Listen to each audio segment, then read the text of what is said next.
ঈদগাহের ময়দানকে খুশি করবেন একটু মেহেরবানি করে। খাস করে সর্বপ্রথম তার জন্য দোয়া হবে। কোন মা আছেন, কোন বোন আছেন যে বলে পাঠাবেন যে আমি আবু বকর সিদ্দিকের মতো, আমি খাদিজাতুল কুবরার মতো আল্লাহ রাব্বুল আলামিনের বান্দা আমার ভাইজান 500 টাকা দিল দান, আল্লাহ তুমি তার আব্বা আম্মাকে দিয়ে জান্নাতের ফুল বাগান জুড়ে পড়ি আমিন। মন কার লাগিয়া করছো তুমি এত আয়োজন, কে জানে কার চলে যাওয়ার ডাক আসে কখন, তখন আধার গরে, তখন আধার গরে একলা তোরে করবে রে দাফন।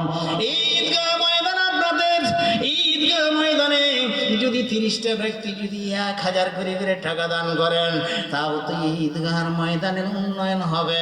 দেখবেন পৃথিবীতে অনেক ঈদগাহের ময়দান আছে, যে ঈদগাহের ময়দান গুলা বিরাট। কুড়িগ্রাম থেকে আব্বার জন্য দোয়া চেয়েছেন 500 টাকা, একটু খাস করে দোয়া হবে আল্লাহুম্মা আমিন। রব্বুল আলামিন আল্লাহ তোমার এক বান্দা কুড়িগ্রামে থাকে, আল্লাহ হয়তো এই এলাকার মানুষ ছিল।